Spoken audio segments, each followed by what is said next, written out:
આ છે સાચો પ્રેમનું લાક્ષણિકતા. મને તમારા પર પ્રેમ હોય. ગયા વર્ષે મેં ધંધુકામાં નક્કી કર્યું, કોઈ મને આવીને કે ફાધર, અમારા બોર્ડિંગના માસ્ટર કે ફાધર કેટલાકના પગ સાફ કરાવું. જો તમે કેટલા ખુશમાં થયા ને, કારણ કે તમને ખબર છે કે ઓરિજિનલ શું હોય છે. અમારી બાજુ છોકરાના પગ ઘસીને ધોવડાવે, પછી ફાધરને હાટું ધોવા લાવે.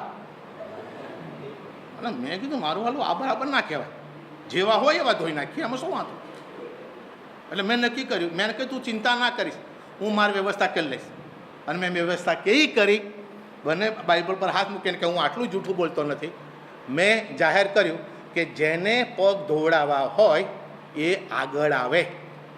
સૌથી પહેલાં સુપીરિયર ઊભા થઈ ગયા.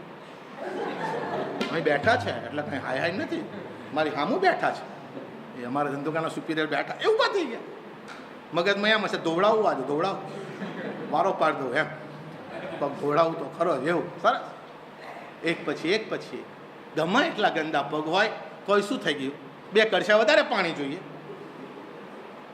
79માં ફાધર મટ્ટમ નડિયાદની અંદર હતા. અને એ વખતે ફાધર મટ્ટમે એ વખતના લોકોને કહ્યું કે જો તમારે પગ ધોવા હોય તો એક જ, જેના પગ ધોવે એ બીજાના પગ ધોવે. શરૂઆતમાં લોકોએ બહુ વિરોધ કર્યો, પણ પછી લોકોએ હા પાડી, અમે એકબીજાના પગ ધોઈશું. અને તે દિવસે 40 જણના પગ ધોવામાં આવ્યા. અશોક હા પાડે છે, બરાબર. આપણા પોપ ફ્રાન્સિસે પેલા એકદમ શું કહેવાય, સૌથી ખરાબમાં ખરાબ પેલા એડ્સના દર્દીઓ, એના પગ ધોઈ નાખ્યા. એમણે કોના પગ ધોઈ નાખ્યા? એમણે પગ ધોઈ નાખ્યા કેદીઓના. મેં તો વિચાર કર્યો છે કે આવતા વર્ષે 18 વર્ણ લાવવાનું. આપણા ઇન્ડિયામાં 18 વરણ રહે છે.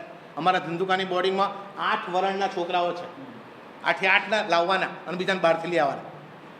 અને જુઓ તમે એમના પગ ધોઈ નાખો, એમને કેટલો બધો અહેસાસ થાય પ્રભુના પ્રેમનો. નમ્રતાની વાત છે જ નહીં, નમ્રતાની વાત છે જ નહીં. અમુક લોકો આખું જે કોરું છે ને ઊંધું બાફી મૂક્યા છે. લાઓ ત્સે, ચીનના મહાન ચિંતક, એક દિવસ ગયા હતા અને સરોવર કાંઠે ચિંતનમાં બેઠેલા. રાજાનો ઘોડો આવ્યો અને રાજાના ઘોડાથી કહ્યું પેલા કે લો તમારા માટે સંદેશ છે. બોલે શું સંદેશ છે? બોલે તમે એક્સિલન્સી થવાના છો, યોર એક્સિલન્સી. હાથમાં કાગળ લીધો, આંખો આમ કરી, રાજગુરુ થવાના છે એ સમાચાર સાંભળ્યા. અને પછી શું કર્યું? જોડેના સરોવરમાં જઈને હાથ ધોઈ નાખ્યા, આંખો પર પાણી છાંટી દીધું, મગજ પર પાણી છાંટી દીધું અને ગધેડાને 3 વાર નવડાયો. તો કોઈએ કહ્યું ગુરુ એ તો સમજ્યા કે જે કાગળ તમે હાથમાં લીધો સત્તાનો, એ હાથ ગંદા થયા, તમે સાફ કરી નાખ્યા, બરાબર. તમારી આંખોએ વાંચ્યું એટલે સત્તાને લીધે તમે આંખો સાફ કરી નાખી, એ ખરું. મગજ પર પાણી છાંટ્યું કારણ કે મગજ પર અસર થઈ કે હું મોટો રાજગુરુ એટલે અસર થઈ, બરાબર, એ તો સમજ્યા. પણ ગધેડાને 3 વાર કેમ નવડાયો? તો કે જેવો મારા હાથમાં કાગળ આવ્યો એ કૂદકા મારતો હતો. અમે એક દિવસ અમે પેલા સુપિરિયરોની મિટિંગ હતી અને એમાં કોઈને રોમ મોકલવાનો હતો. તો પછી આપણે તો બધાને ઓળખીએ ને, એટલે મેં પહેલાં બીજાને પૂછ્યું કે યાર પેલા નામ લખું તો કે ના લખીશ. કેમ? એને જવું છે. તમે સમજો છો? એનું નામ તું ના લખીશ કારણ કે એને જવું છે. આ છે પ્રભુનો સંદેશ, આ છે પ્રભુનો સંદેશ, આ છે પગ ધોવાનો સંદેશ.